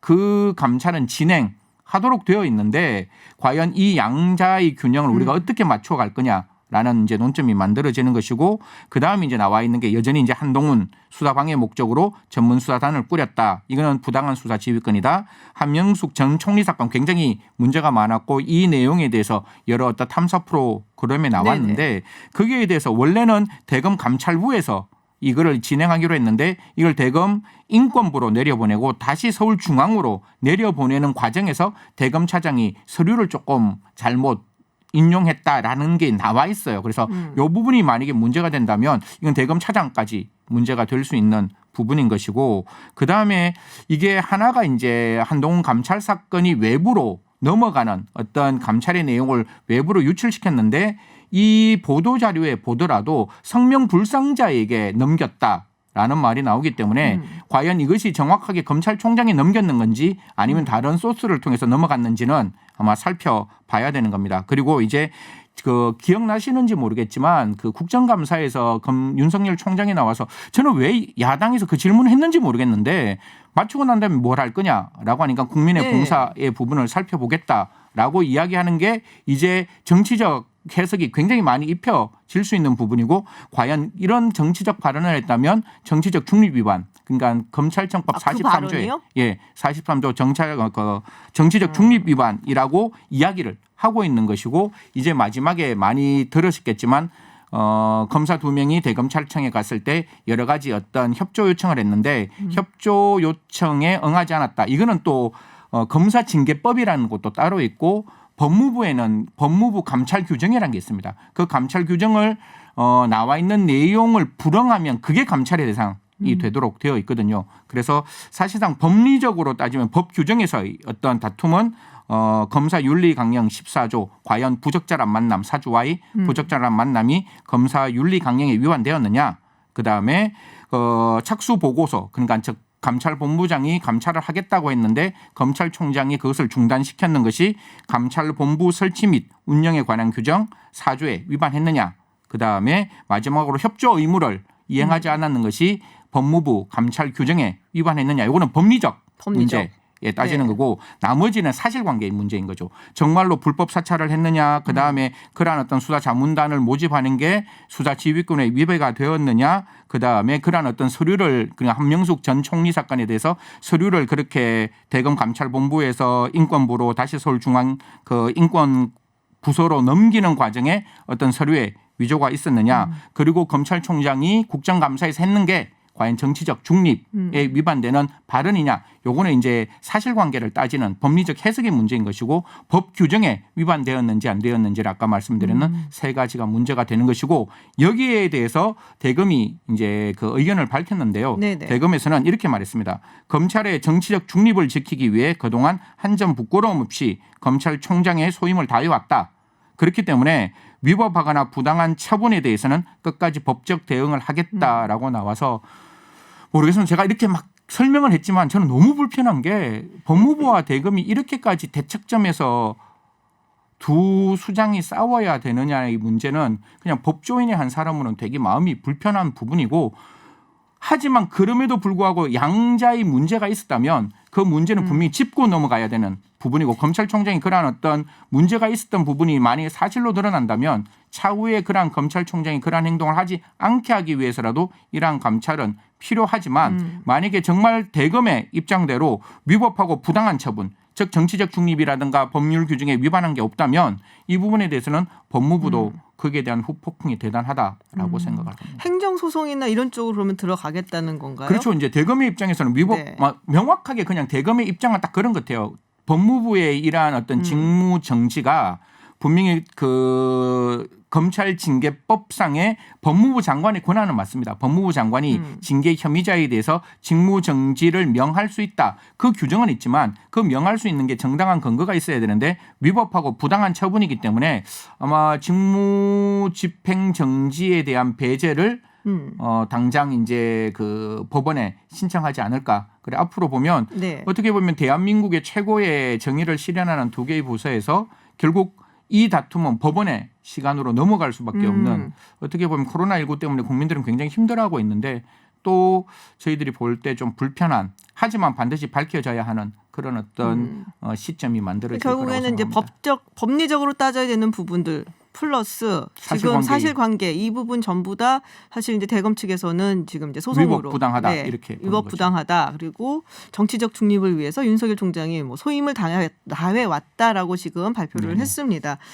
아마도 말씀하신 것처럼 결국엔 법원의 시간으로 돌아가지 않을까라는 생각이 드네요. 네, 지금 뭐 속보가 들어왔었기 때문에 잠시 이 부분 살펴봤고요. 원래 오늘 우리가 준비했었던 이야기는 교통사고에 대한 얘기잖아요. 네네. 이 스쿨존 이야기, 이 민식이법 출범할 때에도 이게 너무 과잉한 것이 아니냐는 얘기도 있었고요. 뭐 다들 뭐 아이들을 위한 이제 스쿨존에서는 조심해야 되는 건 다 알겠는데 뭐 그런 부분도 있잖아요. 사실 그 차들이 다닐 때 이게 길가에 또 우리 부모님들이 우리 아이가 걷는 게 싫으니까 데려다주고 차를 이렇게 불법으로 정차를 하거나 이래갖고 시야를 가리는 경우도 굉장히 많아요. 제일 문제가 또 되죠. 네, 그래서 그 부분부터 먼저 계도를 해야 되는 것이 아니었냐라는 얘기도 있었어요. 어떻게? 저는 요번 그 아이가 사고가 나는 트럭 운전사가 오늘 이제 구속이 되었는데요. 사실 그 동영상을 보면서 트럭 운전사도 분명히 잘못했지만. 저는 반대편에서 지나가는 차들 한 4대 정도가 횡단보도에서 전혀 서지 않고 일시정지하지 않고 그냥 썩 이렇게 지나가더라고요. 뭐 미국에 계셔서 혹시 DMV에서 혹시 그 운전면허증 혹시 받았을 때 제가 그 무엇을 실수했는가 하면 앞에 스탑 사인이 있는데 우리나라에서는 스탑 사인이 있으면 슬로우로 하잖아요. 살짝 갔다가 이렇게 나가는데 그 감독관이 정말 저는 미쳤는 줄 알았어요. 뭐 화를 내는데 그냥 평소에 그런 사람이 아니었는데 막 엄청나게 화를 내면서 너 진짜 미친놈이냐고. 스탑의 의미는 completely stop이라고. 완전히 딱 서야 되는 완전히 거. 서야 되는 거고. 그리고 제가 또 하나 놀랐는 게 제가 이제 버지니아에 잠깐 있었는데 네. 이제 워싱턴 DC 들어가는 길에 이제 횡단보도가 하나 있었는데 횡단보도 지나가는 사람이 차에 대해서 전혀 신경을 안 쓰더라고요. 그래서 그냥 쓱 지나가게 저희들은 횡단보도 있으면 이렇게 좌우를 살피잖아요. 네. 차가 있는지 없는지 안 살피고 쓱 지나가더라고요. 그래서 너 잘못하면 사고 난다. 너 이러면 안 되라고 하니까 그 친구가 저한테 왜 내가 차를 봐야 되냐고. 이 횡단보도는 나의 전적인 배타적인 나의 주권의 영역이고 전적으로 나를 보호해야 되는 영역이지 내가 차를 볼 이유는 아무것도 없다. 저 차가 나를 봐야 되는 거고 그 차가 내가 보이면 즉시 서야 되는 거다라는 게 미국에서 이제 들었던 이야기 중에 하나인데 저도 이제 한국에 와서 제일 처음에는 그런 것들을 지켰는데 지금은 이제 저도 조금씩 이제 그 부분이 좀 약해지는데요.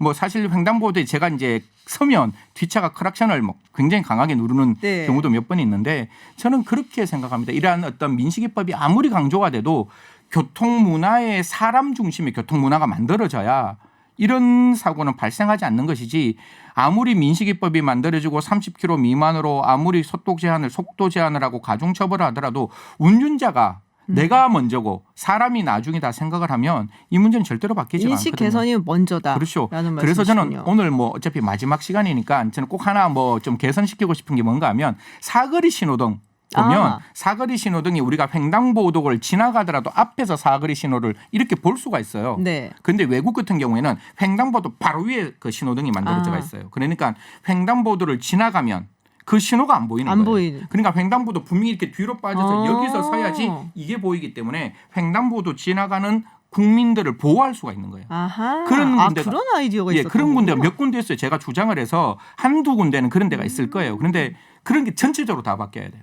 그래서 분명히 운전자는 내가 횡단보도 전에 서야지 내가 파란불인지 빨간불인지를 확인할 수 있어야지. 네. 우리나라의 거의 90% 이상 신호등은 그 횡단보도를 지나가고 사거리 끝까지 가더라도 반대편에 신호등이 붙어 있기 때문에 맞아요. 그 신호를 보고 지나갈 수가 있거든요. 저 멀리 있으니까 예. 보이거든요. 좀 앞에 가서도 그렇죠. 다 보이니까 그렇게. 그냥 횡단보도를 들어가. 다 지나가서 있기 때문에 그런 문화가 이건 뭐 제가 교통을 전문적으로 하는 영역은 아니지만 제가 갖고 있는 사람 중심의 교통 문화가 만들어지기 위해서는 그게 꼭 필요하다. 꼭 좀 이렇게 만들어졌으면 좋겠습니다. 예. 지금 이제 음주운전 단속한다고 얘기가 나오고 있어요. 네네. 연말 되고 또 더군다나 지금 코로나 때문에 예. 사람들 뭐 회식 같은 거 연말이라고 하고 그런 것 좀 막으려고 하는 것 같은데 자, 우리나라 음주운전 많이 낮아지진 않았나요? 윤창호법 이후로? 윤창호법 이후로 많이 줄어들었는데 네. 오히려 코로나19 이후에 그러한 어떤 음주운전이나 음주운전 사고가 늘어나는 부분이 분명히 있어요. 이게 어떻게 보면 음주운전 단속을 등한시한다는 국민들의 오해에서 나와 있을 수도 있고 사실 음주운전 단속이 조금 미미했던 점도 분명히 존재를 하고 그래서 경찰청에서는 오늘부터 적극적으로 단속을 하겠다고 이야기하고 자동차뿐만 아니라 12월 10일부터 우리가 13세 미만도 13세 이상이 되면 그 전동보드를 이제 퀵보드를 운전할 수 있으니까 그 퀵보드도 자전차 차예요. 그렇기 때문에 민식이법도 적용되고 그거를 가지고 사람을 다치게 하면 윤창호법도 적용되고 그걸 타고 술을 먹고 가면 그 음주운전 기준 그 내용에 따라서 여러 가지의 문제점이 발생하는데 이건 면허가 없는 거 아니야? 이렇게 생각하는데 그 도로교통법에 보면 0.2 이상 그다음에 뭐 0.03 이상이면 이게 2번 이상이 되면 진역형을 만들어놨어요. 그래요? 그러니까 1년 이상 5년 이하의 진역이 되어 있으니까 난 면허증 없어. 면허증 없으니까 나는 술 먹어도 돼. 절대 아니고. 그걸로 인해서 사고 나면 음주운전해서 걸리면 진역형까지 갈 수 있다. 라는 거기 때문에 절대로 퀵보드 타시면서 음주하시면 안 된다라는 말씀드립니다. 요새 이제 청년들 많이들 타고 다니시더라고요. 전동 킥보드. 네, 절대로 음주 킥보드 안 됩니다. 네. 오늘 사건 파일 마지막이에요. 네, 우리 청취자분들께 사실 이 뭐 형사 이야기, 뭐 법 이야기 어려운데 이렇게 쉽게 전달을 해주셔서 감사드리고 한 말씀 짧게 부탁드릴게요. 사실 뭐 저는 그렇게 생각합니다. 지금 이제 저는 이제 가면 그만이지만 우리 앵커님 더 좋은, 더 나은 건성하실 수 있는 자리 갔으면 좋겠고 우리 바깥에 있는 저 작가님들 진짜 이 자료 만들어 준다고 너무 고생 많으셨거든요. 그래서 작가님들도 12월 달에 더 좋은 자리, 더 나은 자리. 혹시 이 방송 들으시면 정말 좋은 작가님들입니다. 꼭 이분들의 마음이 12월 달 따뜻할 수 있도록 꼭 이분들에게 전화를 해주시면 감사하겠습니다. 저기서 우리 작가분들 박수 치고 있어요. 네. 하여간 뭐 네. 12월 달 다 모든 사람이 행복하고 코로나19지만 건강 정말 조심하시고 백신 나온다 그러니까요. 네네. 내년쯤에는 조금 더 즐거운 모습으로 여러분들 만나 뵀으면 좋겠습니다. 알겠습니다. 네. 승재현의 사건 파일 마무리까지 잘 해주셨고요. 지금까지 승재현 한국형사정책연구원 연구위원이었습니다. 감사합니다. 고맙습니다. 네, 해외 뉴스 알아보는 서울타임즈 시간입니다. 전준 캐스터와 함께합니다. 어서 오세요. 네, 안녕하세요. 네, 유튜브 TBS FM으로 들어오시면 보이는 라디오로도 함께하실 수 있습니다.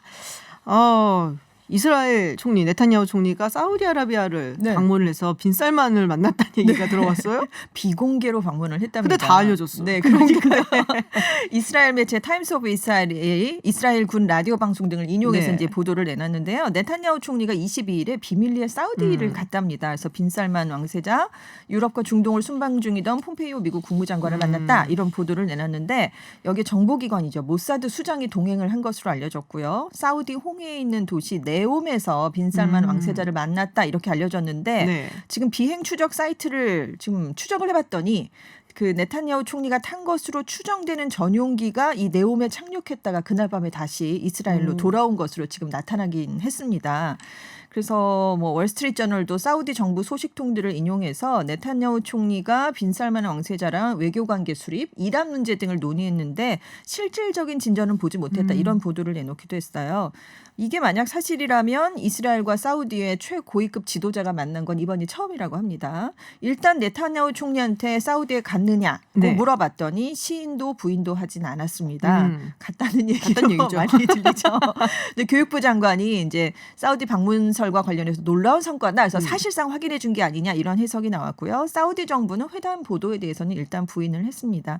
만약에 이제 둘이 만났다면 양국 관계 개선에 큰 전환점이 될 수 있다. 왜냐하면 이제 트럼프 행정부가 아랍 국가들하고 이스라엘의 수교를 지금 계속 주도를 네. 하고 있었는데 마지막에 사우디가 될 거라고 그렇죠. 얘기했었죠. 순위파 맹주기 때문에 근데 이제 지금 순위파 맹주라는 자리 때문에 팔레스타인 문제가 해결되지 않으면 우리는 이스라엘과 수교를 할 수가 없다. 이런 입장을 계속 보이고 있었지만 사실은 뒤로 계속 이스라엘과 좀 협력을 강화하는 그런 모습을 보이고 있었습니다. 그래서 이번 만남이 이제 굉장히 많은 주목을 받았던 뉴스로 지금 떠올랐습니다. 지금 이제 바이든 행정부가 들어오면 아무래도 중동 정책이 달라질 걸로 네네. 보이고 토니 블링컨이나 제이크 설리번이나 사실 중동 완전 전문가들이거든요. 네, 그렇죠. 그래서 그 전에 미리 뭘 좀 해놔야 되지 네, 않을까 해서 네. 만난 게 아닌가라는 네, 생각이 네. 조금 들기는 해요. 자, 지금 뭐 코로나19 백신 뭐 이곳저곳에서 나오고 있습니다. 화이자에 이어서 모더나가 나왔고 그리고 아스트라제네카에서도 네. 이야기가 나오고 있죠. 아스트라제네카 같은 경우는 90% 이상이라고 했는데 네. 그게 뭐 일부, 그렇죠. 네, 일부였고 네네. 지금 그 회사 측에서는 70% 정도를 네네. 보고 있다라고 이야기를 하는데요. 자, 일단은 뭐 화이자는 FDA 승인 나면은 이제 바로 시작을 할 것 같아요. 네네. 그래서 빠르면 올해 안에 이제 시작이 될 거다. 그렇습니다. 백신 접종이. 그러면은 아무래도 의료진이 먼저 맞겠죠? 그렇습니다. 나라마다 기준이 조금씩 차이가 네. 있어요. 지금 미국은 의료 종사자, 필수 산업 종사자, 기저질환자, 65세 이상 노인을 우선 접종하는 4개 우선군으로 지금 포함을 해놨습니다. 프랑스에는 택시기사 등 운송업 종사자들이 포함이 됐는데요. 왜냐하면 코로나 1차 유행 당시 봄에 운송업 종사자들의 치명률이 굉장히 높았기 때문에 이제 이분들의 네네. 안전을 먼저 확보하겠다 이렇게 얘기를 했고요. 여기도 뭐 의료 종사자, 교직원, 건설 노동자 이런 분들이 다 포함이 됐습니다. 영국은 직종보다는 나이를 더 고려하는 것으로 지금 나타났어요. 네. 요양원 거주노인, 요양원 근로자를 대상으로 80세 이상 노인을 먼저 접종하고 그다음엔 75세, 그다음은 70세, 그다음 65세 이상 이렇게 나눠서 단계별로 나이가 많을수록 먼저 접종을 할 수 있게 한다고 합니다. 그리고 독일은 고위험군인 60세 이상 2,300만 명 의료 종사자가 우선 접종 대상자로 정해졌고요. 중국도 뭐 의료진 뭐 많은 그런 그룹들이 있지만 네네. 해외 출국자가 포함이 된 게 좀 눈길을 끌고 있어요. 그래서 워싱턴 포스트가 분석을 해본 거에 따르면 우선 자국민이 해외에서 바이러스를 국내로 들여오는 걸 예방하는 차원도 있는데 지금 코로나19의 진원지라면서 세계적으로 여론이 좋지 않잖아요. 그렇죠. 중국에 대한 감정이. 그래서 중국인들이 해외에 나가서 또 코로나19 바이러스 혹시 확산시키게 되면 훨씬 더 지금 감정이 안 좋아질 수 있기 때문에 이걸 방지하기 위해서 해외 출국자를 포함시킨 게 아니냐 이런 얘기를 지금 하고 있습니다. 이게 조금 지나면은 사실 그런 게 나오지 오지 않을까 약간 우려도 돼요. 그러니까 네. 백신을 접종하지 않은 사람들은 입국을 금지하는 네네. 각 국가마다 네네. 뭐 이런 식의 이야기가 또 나오지 않을까라는 생각이 좀 들기도 하네요. 지금 항공사들은 아예 네. 그 백신 접종 뭐 증명서 이런 걸 갖고 네네. 타라 뭐 약간 이런 걸 마련하려는 움직임이 지금부터 나오고 벌써부터? 있거든요. 네, 네. 그러니까 그들도 지금 굉장히 산업이 위축돼 있는 상황이잖아요. 그러니까 아마 그렇죠. 이걸로 좀 안전을 확보하려는 것 같습니다. 네. 자, 그리고 일본 왕실 이 공주를 그러니까 네. 왕실에서 이탈한 여성을 특별직 공무원으로 대우하는 공주 지책의 신설 이게 무슨 얘기예요? 그러니까 지금 왕실 전범에 따르면 왕족 여성이 이제 일반 남성하고 결혼을 하면 네. 왕족에서 이탈을 시켜요. 그래서 더 이상 왕실의 일원이 아니게 됩니다. 네. 근데 지금 일왕가를 보면 아들보다 딸이 훨씬 더 많거든요. 그렇죠. 네, 황태 지금 네, 일왕도 지금 딸이죠. 딸이죠. 외동딸이 아이코 네. 그 공주가 있는데 미혼이고 지금 6명 정도가 미혼으로 남아 있는데 다 30살 이하입니다. 근데 결혼해서 왕족에서 이탈을 해버리면 왕실 업무를 볼 사람들이 없어지게 되는 거예요. 왜냐하면 그 지금 나루히토 일왕의 동생인 후미히토 왕자의 아들 한 명만 남게 되니까 그렇죠. 이제 몇 명이 안 되거든요. 그런데 왕실 업무는 굉장히 많고 이 왕실 업무를 볼 사람은 없어지고 이러면 이제 굉장히 차질이 빚어지니까 그래서 왕족 구성원이 줄어드는 것으로 인한 공무 부담을 덜어주기 위해서 왕족 여성이 일반 남성과 결혼을 해도 고조 그러니까 우리로 이제 하면 공주 자격으로 네. 왕실 활동을 계속할 수 있게 하는 제도를 검토 중인 것으로 알려졌습니다. 그래서 지금 뭐 공무원 수당을 지급하는 그런 방안을 검토하고 있는 것으로 알려지고 있어요. 근데 이제 이 제도가 뭘 얘기하는 것이냐 뭐 이런 분석이 나오냐면 결혼 후에도 이제 왕족 여자가 왕실에 남도록 해서 그 공주의 자식들도 왕위 계승권을 가질 수 있게 하자. 왜냐하면 지금 후사가 지금 너무 부족한 상황이잖아요. 남자 후손이. 그래서 여성 군가라고 그런 창설을 좀 해야 되지 않겠느냐 네. 이런 의견이 많이 나왔었는데 지금 보수층에서는 굉장히 많이 반대를 하고 있습니다. 그래서 결국 요거를 막기 위해서 그냥 왕실 업무를 보기 위해서 그 공무원직 같은 걸 특별하게 만들어야 되는 게 아니냐 이걸로 지금 수렴을 하는 게 아니냐 이런 얘기가 나오고 있습니다. 그렇군요. 자, 해외 뉴스 여기까지 듣겠습니다. 지금까지 전주현 캐스터였습니다. 오늘 고맙습니다. 네, 감사합니다. 가장 필요한 사람에게 가장 필요한 시간 안에 가장 적합한 식량을 전달하라를 외치며 세계에서 굶주린 자들이 단 한 명도 없는 것을 목표로 하는 유엔 산하기구 세계 식량 계획이 올해 노벨 평화상을 수상했습니다. 자, 그런데 최근 코로나19의 장기화로 내년에는 최악의 식량 위기가 찾아올 것이다라고 세계 식량 계획이 전망했는데요. 식량 위기의 현주소 얼마나 와 있는 것인지 유엔 세계 식량 계획 한국 사무소의 임형준 소장과 이야기 나눠보겠습니다. 소장님 어서 오세요. 예, 안녕하십니까. 아유, 발음하기 힘들어요. 이게 세계 식량 계획. 네. 예. 유튜브 TBS FM으로 들어오시면 보이는 라디오로도 함께 하실 수 있습니다. 먼저 이 세계 식량 계획이 어떤 기구인지 우리 청취자분들께 조금 소개를 해주세요. 예. 저희 세계식량계획 WFP는 세계에서 가장 큰 인도적 기구고요. 네. 한마디로 가장 가난하고 배고픈 사람들을 돕는 기구입니다. 그래서 전 세계 92개국에서 한 2만 명의 직원이 작년에 한 1억 명을 도왔고요. 네. 올해는 코로나로 기아 인구가 많이 늘어나가지고 1억 4천만까지 이제 돕고 있습니다. 그리고 한국과도 인연이 깊어가지고요. 네. 우리나라가 옛날에 가난할 때 네네. 64년부터 84년까지 20년을 한국을 또 도왔던 기구고요. 아하. 예. 그래서 이전에 도움을 받다가 네, 이제는 이제는. 또 그 WFP에서 9번째로 큰 공유국이 한국이 됐거든요. 네. 그래서 실제로 제로 헝거를 성취한 아주 모범 사례로 한국이 또 인식이 되고 있습니다. 그렇군요. 지금 이번에 노벨 평화상 받았어요. 예. 예상하셨어요?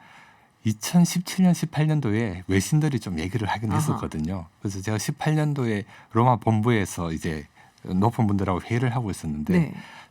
다들 그때 이제 노벨 평화상 수상 시간이 되니까 발표 시간이 될 때 살짝 핸드폰을 본 경험이 있습니다. 그런데 이제 그 이후로는 다들 이제 너무 바빠가지고 아무 생각을 안 했고 특히 올해는 아무도 기대를 안 했던 것 같아요. 그래요? 예, 예. 그리고 심지어 저희 사무총장님도 노벨상 받았다니까 누가 받았냐고 막 그렇게 우리가요. 예, 그렇게 하셨을 정도로.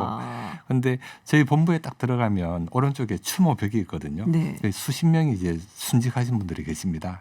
그러니까 가장 어려운 데서 힘든 곳에서 이렇게 근무하다가 그렇게 돌아가신 분들의 희생이 있었기 때문에 이렇게 받지 않았나 이런 생각을 합니다. 가장 어려운 곳 어떤 데를 지나요, 보통? 보통 뭐 전쟁터, 그다음에 가난한데 식량이 없는데 네. 열악한 상황에서 많은 분들이 그렇게 근무를 하고 계시거든요. 네. 근데 사실 이제 그 식량이 부족하고 기아에 시달리고 이런 게 주로 이제 분쟁이 많이 나는 곳에서 있는 일이잖아요. 맞습니다. 예. 뭐 아무래도 뭐 아프리카라든지 이런 곳에서는 뭐 분쟁이 워낙에 많으니까 맞습니다. 그래서 뭐 그런 게 아닌가 싶은 생각이 드는데요. 예, 크게 이제 여러 가지 이유가 네. 있겠지만 뭐 분쟁, 시리아나 예멘이나 소말리아나 남수단이나 네. 뭐 총알이 눈앞에서 왔다 갔다 하는데 당연히 배가 고플 수밖에 없고요. 또 기후 변화가 굉장히 심각합니다. 비가 제가 엘살바도르를 갔었는데요. 네. 이전엔 비가 1년에 5개월씩 왔는데 이제는 2개월밖에 안 오거든요. 그러니까 농사 지을 물이 없어요. 그러니까 농사 잘 안 되는 거죠. 심지어는 사람이 마실 물도 없거든요. 네. 이제 굉장히 심각한 상황으로 되는 거죠. 이 코로나는 어떤 관계인 건가요? 일단 2020년은 그 코로나 오기 전에 네. 2차 대전 이후에 최악의 인도적 위기가 예견이 됐었거든요. 아, 그래요? 이미 전 세계에서 일어나고 있는 분쟁들, 그다음 기후 변화로 홍수, 가뭄 이런 것들이 있었고 또 사막 메뚜기들이 온데 출몰을 했어요. 그래서 이 친구들이 나타나면 한 3만 5천 명, 4만 명이 먹을 식량을 한꺼번에 들어가 버려요. 그래서 그런 안 좋은 상황에 코로나까지 터진 거죠. 네. 코로나가 터지니까 이제 락다운이 되고 그다음에 뭐 관광이 끊기고 해외 송금이 끊기고 경제적으로 굉장히 어려워졌거든요. 그래서 코로나 팬데믹이 이제 헝거 팬데믹이 된 거죠. 그래서 올해 이제 급성 위기 기아 인구가 1억 3,500만이었는데 연말까지 2억 7천만까지 늘어날 예정입니다. 오, 그럼 거의 2배. 거의 2배입니다. 네. 예. 그래서 대단히 심각한 상황이고 가장 가난한 나라, 가장 가난한 사람들이 가장 많은 타격을 받고 있습니다. 예. 근데 이것도 참 안타까운 게 보면은 식량이 너무 많고 먹을 게 너무 많고 그래서 버리고 남기고 하는 경우도 되게 많거든요. 그렇죠. 근데 그쪽은 저렇게 모자라고 항상 예. 기아에 시달리고 그래서 예. 뭐 이런 불평등이 참 뭘 어떻게 해결을 해야 되는지 저 어릴 때부터 그게 계속 들어왔었거든요. 맞습니다. 네. 정말 아이러니인 게 한쪽은 이렇게 많이 굶고 있는데 네. 전 세계 식량 생산의 3분의 1이 버려지고 있거든요. 그러니까 한쪽은 또 비만과 과체중으로 맞아요. 고통을 받고 있고요. 네. 한쪽은 또 굶고 있고요. 이게 아이러니입니다. 그래서 그 식량 3분의 1이 버려지는 식량이면 20억 명을 먹여 살릴 수 있어요. 기아 문제를 당장 해결할 수 있는 거죠. 예. 그리고 그 돈이 거의 한 1년에 1,000조 원이 그냥 땅에 버려지는 거거든요. 예. 근데 그런 얘기를 저희가 많이 해요. 그러니까는 왜 이제 전통적인 안보 말고 비전통 안보다. 그래서 예를 들면 에너지 안보, 환경 안보, 그리고 식량 안보가 거기서 굉장히 중요하게 들어갑니다. 맞습니다.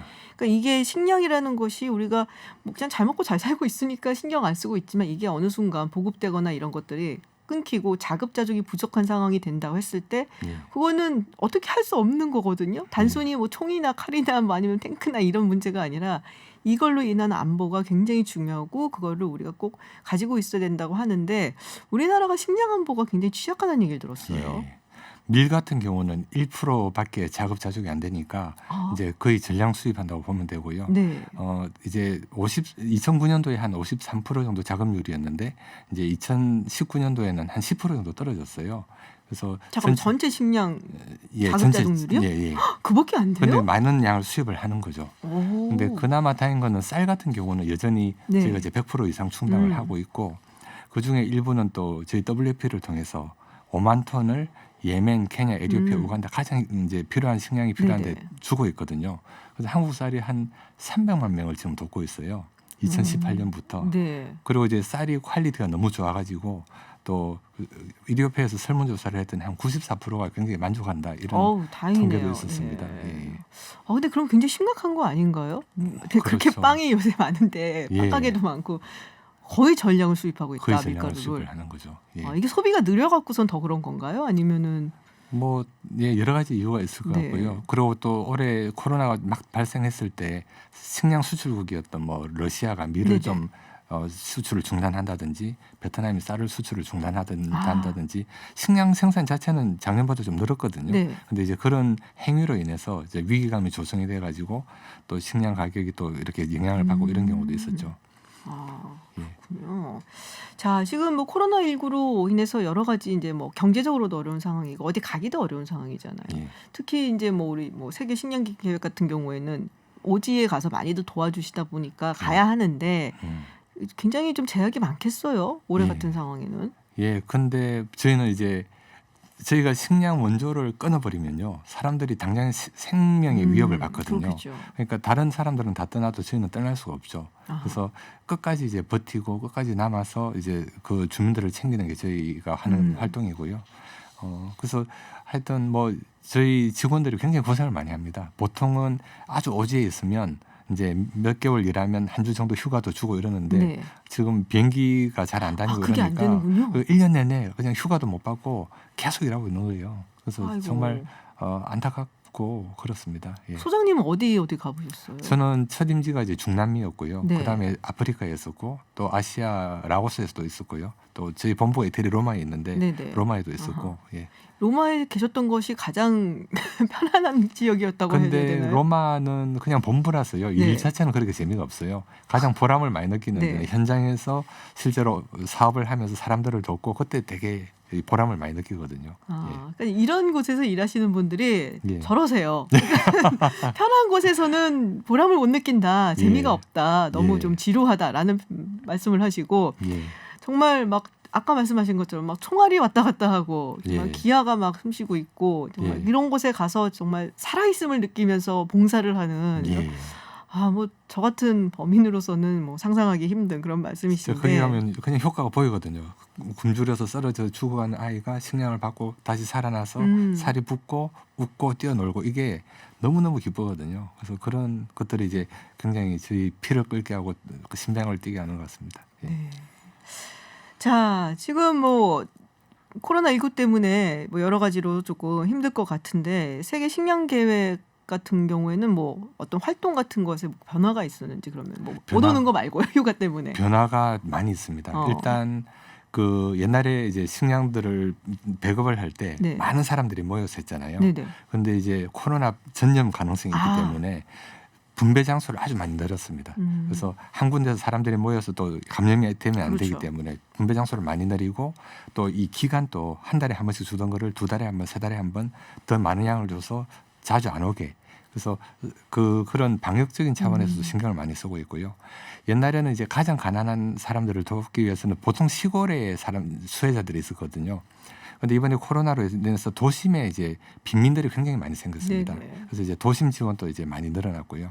그래서 저희가 하는 사업 형태 자체도 이 맥락에서 이제 그렇게 변화가 이제 진행이 되고 있습니다. 그 얘기를 되게 많이 들었어요. 아프리카 하면 다들 생각하는 게 막 이제 애들이 맨발로 뛰어다니는 초원이나 뭐 이런 막 누런 뭐 이런 사막이니 뭐 이런 거 생각하는데 아니라고.